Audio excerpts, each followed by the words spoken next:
วันนี้เจอกันยายอีกแล้วนะคะสบายดีทุกคนขอบคุณมากๆค่ะสำหรับทุกๆคอมเมนต์เกี่ยวกับคามิล่าแล้วก็พี่โอ๊ตนะคะยายขอบคุณมากๆค่ะที่ชมว่าทั้งสองน่ารักมีลูกน่ารักอะไรเงี้ยชื่นใจมากๆเลยค่ะยายไม่รู้จะขอบคุณยังไงไหวเพราะว่าตอบคอมเมนต์ก็คงจะไม่ค่อยไหวเพราะว่าเยอะมากเลยแต่ยายอยากตอบทุกคนนะคะเพราะว่าคือยังไงล่ะทุกคนเสียสละเวลาเขียนยายก็สละเวลาตอบได้ค่ะค่ะนั่นแหละคือวันนี้ยายมีวิธีทำโจ๊กมาแชร์นะคะเพราะว่ามีแพนด้าก็เล่นกับนกค่ะมีแฟนๆหลายคนขอมาบอกว่ายายทำโจ๊กให้ดูหน่อยทั้งแฟนที่เมืองไทยแล้วก็ต่างแดนนะคะต่างประเทศยายก็เลยโอเคค่ะยายจะทำให้ดูนี่เป็นสูตรที่ยายได้มาจาก Google ได้มาจาก YouTube หรือทำกินเองนะคะแต่การทำโจ๊กเนี่ยยายจะบอกคร่าวๆนิดนึงว่าการทำโจ๊กนี่จะต้องมีน้ำสต๊อกหมูยายจะทำไว้เป็นถุงเป็นหม้อใหญ่ๆเลยนะคะคือสต๊อกเนี่ยก็เหมือนสต๊อกสินค้านั่นแหละค่ะเขาถึงเรียกน้ำสต๊อกนะคะสต๊อกหมูสต๊อกไก่อะไรอย่างเงี้ยเสร็จแล้วถ้าใครเป็นอิสลามก็ไก่นะคะคราวนี้ยายก็จะมาแชร์วิธีการทำน้ำสต๊อกที่ยายทำนะคะว่าทำยังไงเพราะว่าน้ำสต๊อกเนี่ยยายจะเก็บไว้ทำได้หลายอย่างก็คือทำโจ๊กข้าวต้มก๋วยเตี๋ยวก๋วยจั๊บยวนที่ยายเก็บไว้เนี่ยนะคะทำได้หลายอย่างคือทำทุกอย่างที่เป็นซุปนะคะต้มจืดแกงจืดอะไรได้หมดเพราะว่าคือเราทำทีเดียวหม้อใหญ่ๆเก็บไว้ในช่องแข็งใส่ถุงเล็กๆไว้เรากินคนเดียวใช่ไหมคะเราก็ใส่ถุงเล็กๆไว้ในช่องแข็งนะคะนั่นแหละค่ะที่ยายทำจะเป็นอย่างนั้นเพราะว่ายายจะไม่มานั่งต้มทุกครั้งที่เวลาทำโจ๊กหรือทำก๋วยเตี๋ยวอย่างเงี้ยถึงบางครั้งเวลาใครถามยายว่ายายสูตรนั่นสูตรนี่ยายถึงให้ยายถึงไม่ค่อยได้แชร์สูตรก๋วยเตี๋ยวอะไรเท่าไหร่เพราะว่ายายมีทำเป็นสต๊อกเอาไว้ค่ะโอเคค่ะมาดูกันค่ะ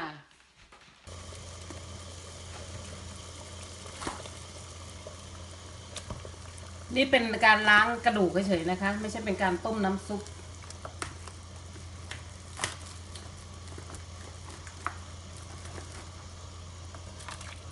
ยายจะทำทีเยอะๆเลยค่ะแล้วก็เก็บไว้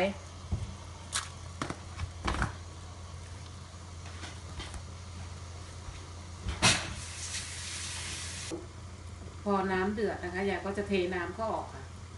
แล้วก็ต้มใหม่เพื่อทำให้กระดูกสะอาดนะคะแล้วก็กลิ่นไม่คาวด้วยค่ะ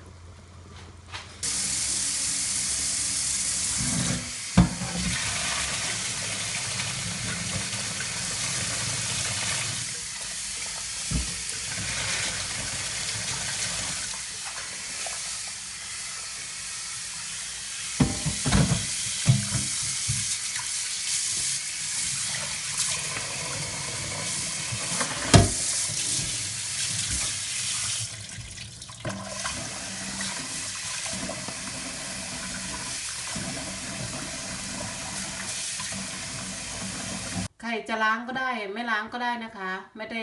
จะไม่จำเป็นจะต้องล้างอะไรเงี้ยแต่อย่าล้างเพราะว่าทำทุกครั้งออกมาน้ำซุปยายจะใสยายก็เลยชอบนะคะนี่ค่ะนี่คือหม้อตั้งน้ำอีกรอบหนึ่งนะคะให้เขาเดือดแล้วเราจะเอากระดูกที่ต้มลวกเมื่อกี้นะคะลงไปใส่นะคะค่ะพอน้ำเดือดแล้วเนี่ยก็จะใส่หมูที่เราต้มเมื่อกี้ลงไปนะคะ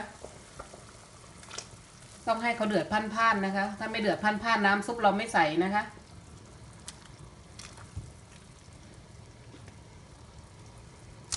นี่ค่ะใส่กระดูกหมูลงไปแล้วก็ปิดหม้อเขาไว้อย่าเพิ่งทำอะไรนะคะให้เขาเดือดอีกครั้งแล้วเราค่อยมาปรุงเขาค่ะอยากใส่เกลือใส่ผักใส่อะไรแล้วเราค่อยมาปรุงกันค่ะ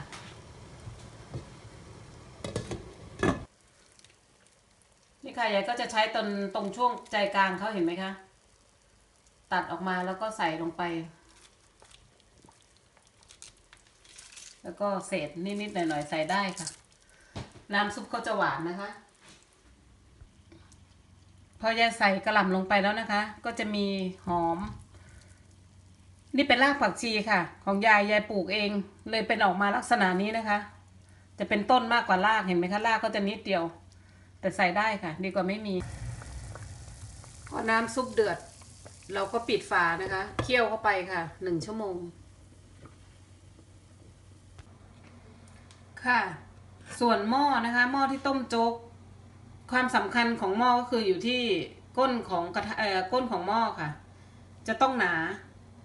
เพราะว่าเขาจะปล่อยความร้อนเข้าไปได้ช้ากว่าก้นบางนะคะทำให้ข้าวไม่ไหม้ค่ะ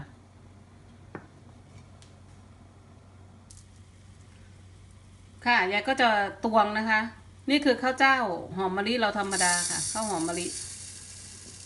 จะใช้70 กรัมค่ะ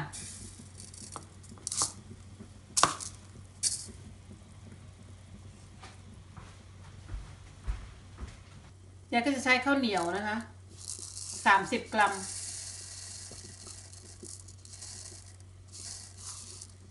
ค่ะราวๆนี้นี่ค่ะยายก็เอาข้าวไปล้างแล้วนะคะคราวนี้เราก็จะมาใส่น้ำในสูตรนี้นะคะยายก็จะใช้ข้าว100 กรัมทั้งหมดก็คือข้าวเหนียว30 กรัมข้าวเจ้า70 กรัมหรือ3:7นะคะน้ำ1 ลิตรต้มหรือเคี่ยวเข้าไปจนเดือดคนเข้าไปด้วยนะคะคนเพราะว่าเราเปิดไฟแรงพอเดี๋ยวเขาเดือดพอเดี๋ยวข้าวเดือดแล้วเราค่อยปิดฝาหม้อค่ะนี่ค่ะพอน้ำก็เดือดใช่ไหมคะพอโจ๊กเราเดือดแล้วก็คนค่ะคนจนแล้วก็ลดไฟลงนะคะพอไฟลดลงเสร็จแล้วได้สักประมาณหนึ่งแล้วคราวนี้เราก็จะเคี่ยวค่ะเคี่ยวเข้าไปเคี่ยวข้าวเราไปตุ๋นข้าวเราไปนะคะแต่คราวนี้การตุ๋นวิธีตุ๋นของยายก็คือใส่ตะเกียบบางตะเกียบลงไปค่ะนี่เป็นสูตรมาจากฮ่องกงแล้วก็ปิดฝาคราวนี้เราก็ไม่ต้องกวนเราก็จะไม่คนเขาบ่อยนะคะแต่ก็ต้องมาเปิดแล้วก็คนมั่งเพราะว่าเดี๋ยวเขาจะติดมาดูว่าเขาติดหม้อหรือเปล่าอะไรอย่างเงี้ยคือคอยเช็คดูครั้ง2 ครั้งนี้แหละค่ะก็ต้มเข้าไปจนกว่าเราจะได้ความเปื่อยที่เราต้องการค่ะจนกว่าน้ำนี่จะงวดหรือเคี่ยวเขาลงนะคะจนกว่าข้าวจะพองขึ้น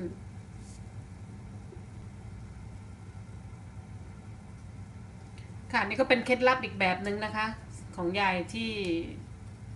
แชร์ให้แฟนๆบางคนอาจจะรู้แล้วบางคนก็ยังไม่รู้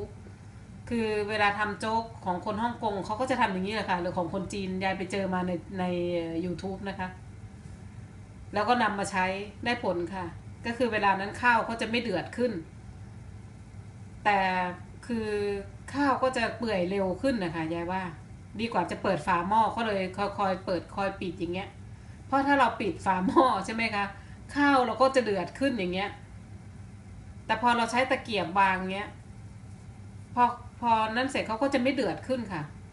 ข้าวอ่ะแต่ทำให้ข้าวนุ่มขึ้นค่ะนี่ค่ะเสร็จแล้ว30 นาทีผ่านไปนะคะเราก็จะมาทำโจ๊กกันค่ะหน้าตาเขาก็จะเป็นอย่างนี้ข้าวก็จะเปื่อยนะคะแล้วยายจะพักเขาไว้ก่อนค่ะจนกว่าซุปจะเสร็จและนี่ก็เป็นสูตรทำในหม้อหุงข้าวนะคะยายทำทั้งหม้อธรรมดาและหม้อหุงข้าวให้ดูค่ะว่าออกมาจะเป็นยังไงในหม้อหุงข้าวก็จะเป็นนี้นะคะหลังจาก30 นาทีผ่านไปเดี๋ยวก็จะปิดไฟเขาเองค่ะคือเขาจะไม่ดีดนะคะหม้อไฟฟ้าเขาจะไม่ดีดค่ะเพราะว่าน้ำมันมีเยอะอยู่ยายก็จะพอแค่นี้ก็ปิดเขาเลยปิดสวิตช์เขาเลยดันขึ้นเลยค่ะหลังจากที่ยายพักไว้สักพักหนึ่งแล้วนะคะประมาณเกือบชั่วโมงคือยายยังไม่มีเวลาทำนี่ค่ะเราก็ได้เนื้อโจ๊กอย่างนี้เราก็จะมาตักใส่น้ำซุปตักใส่หม้อนะคะอันนี้ในหม้อหุงข้าวในหม้อหุงข้าวของยายก็จะออกมาเป็นรูปร่างอย่างนี้นะคะโจ๊กเราจากนั้นนะคะยายลองทำ2 อย่างเลยค่ะ2 อย่างเลยจะได้เห็นกันเลยว่าปริมาณ ในปริมาณสัดส่วนที่เท่ากันหุงในหม้อหุงข้าวแล้วก็เออไม่ใช่หุงค่ะต้มในหม้อหุงข้าวแล้วก็ต้มในหม้อธรรมดาเนี่ยยายว่าเหมือนกันนะคะแต่ในหม้อเนี่ยจะเละกว่า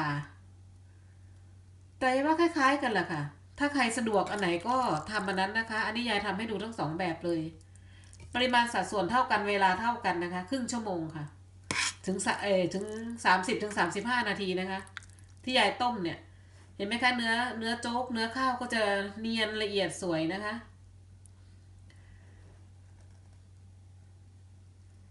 ค่ะนั่นแหละค่ะเดี๋ยวยายจะทำโจ๊กให้ดูนะคะ